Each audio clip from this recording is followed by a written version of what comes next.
दोस्तों adjustment of status दी ਜਿਹੜੀ ਨਵੀਆਂ ਗਾਈਡਲਾਈਨ ਅੱਜ 22 ਮਈ 2026 ਫਰਾਈਡੇ ਵਾਲੇ ਦਿਨ ਆਈਆਂ ਨੇ। ਉਸ ਤੋਂ ਬਾਅਦ ਦੋਸਤਾਂ ਨੇ ਇੱਕ ਬੜਾ ਹੀ ਇੰਪੋਰਟੈਂਟ ਸਵਾਲ ਉਠਾਇਆ ਹੈ। उस सवाल की वजह ना लोग बहुत परेशान ने, बहुत सारे लोग सवाल पूछ रहे ने। वो सवाल की है, उसका जवाब की है, यह सारा कुछ मैं इस वीडियो च दसांगा और इस वीडियो को देखने तो बाद तुहाडी परेशानी खत्म हो जाएगी। चैनल को सबसक्राइब कर लेना, वीडियो को आखिर तक देखना।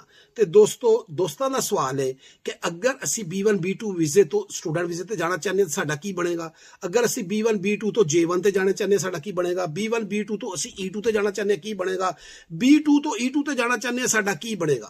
तो दोस्तों यह जिन्नियां कैटेगरियां तुसी मेरे को पूछ रहे हो और जिन्नियां कैटेगरियां मैं हुण दसियां ने, यह सारियां नॉन इमीग्रेंट वीजा ने, यानी इहदे उत्ते ग्रीन कार्ड नहीं मिलना।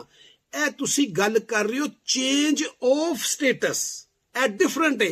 जिहड़ियां नवीं गाइडलाइन आईयां ने वो आईयां ने adjustment of status. Adjustment of status हमेशा हुंदा है नॉन इमीग्रेंट तो इमीग्रेंट वीजे दे विच, यानी कि तुसी B1 B2 तो जाना ग्रीन कार्ड वास्ते। ਇਹ ਜਿਹੜੀਆਂ ਕੈਟੇਗਰੀਆਂ ਤੁਸੀਂ ਮੇਰੇ ਕੋਲ ਸਵਾਲ ਕਰਕੇ ਪੁੱਛ ਰਹੇ ਹੋ ਜਾਂ ਜਿਹੜੀਆਂ ਮੈਂ ਦੱਸ ਰਿਹਾ, ਇਹ ਨੌਨ ਇਮੀਗ੍ਰੈਂਟ ਤੋਂ ਨੌਨ ਇਮੀਗ੍ਰੈਂਟ ਨੇ। ਵਿਜ਼ਿਟ ਵੀਜ਼ੇ ਤੇ ਆਏ ਸਟੂਡੈਂਟ ਬਣ ਗਏ, ਵਿਜ਼ਿਟ ਵੀਜ਼ੇ ਤੇ ਆਏ J1 ਚਲੇ ਗਏ, ਵਿਜ਼ਿਟ ਵੀਜ਼ੇ ਤੇ ਆਏ E2 ਕਰ ਲਿਆ, ਇਹ ਸਭ ਨੌਨ ਇਮੀਗ੍ਰੈਂਟ ਨੇ। ਇਹਨੂੰ ਕਹਿੰਦੇ ਨੇ ਚੇਂਜ ਆਫ ਸਟੇਟਸ। ਇਹ ਬਿਲਕੁਲ ਉਸ ਨਾਲ ਹੀ ਹੈ, ਇਹਦੇ ਚ ਕੋਈ ਤਬਦੀਲੀ ਨਹੀਂ ਆਈ, ਕੋਈ ਜ਼ਿਕਰ ਨਹੀਂ ਆਇਆ, ਕੋਈ ਕਾਨੂੰਨ ਨਹੀਂ ਬਦਲਿਆ। ਜਿਸ ਨਾਲ ਪਹਿਲੇ ਸਿਸਟਮ ਚੱਲ ਰਿਹਾ ਉਸ ਨਾਲ ਹੀ ਚੱਲੇਗਾ।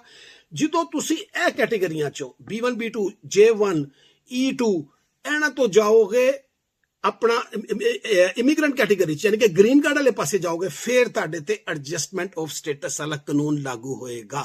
हुण मसला की कन्फ्यूजन कित्थे पैदा होंदी है कि यह बड़ा, क्योंकि नाम मिलते जुलते ने और चीज़ां भी काफ़ी मिलदियां जुलदियां ने, इस वास्ते लोग परेशान हो जाते हैं। Non immigrant to non immigrant याद रखो, आसान फार्मूला, उन्होंने कहते हैं चेंज ऑफ स्टेटस।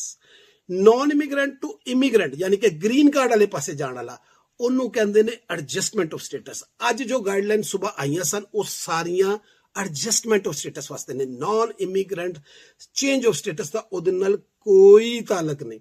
ਪਰੇਸ਼ਾਨੀ ਖਤਮ ਕਰ ਦਿਓ। ਉਮੀਦ ਹੈ ਕਿ ਤੁਹਾਨੂੰ ਗੱਲ ਸਮਝ ਆ ਜਾਏਗੀ। ਜ਼ਾਹਿਰ ਹੈ ਕਿ ਬੜੀ ਬਰੀਕ ਲਾਈਨ ਹੈ, ਸਮਝਾਉਣਾ ਜ਼ਰੂਰੀ ਸੀ। ਬਹੁਤ ਜ਼ਿਆਦਾ ਮੈਸੇਜ ਆ ਰਹੇ ਸਨ, ਮੈਂ ਬਿਹਤਰ ਸਮਝਿਆ ਕਿ ਇੱਕੋ ਵੀਡੀਓ ਬਣਾ ਕੇ ਸਾਰੀ ਗੱਲ ਕਲੀਅਰ ਕਰਦੇ ਹਾਂ। ਚੈਨਲ ਨੂੰ ਸਬਸਕ੍ਰਾਈਬ ਕਰ ਲਓ। Thank you so much.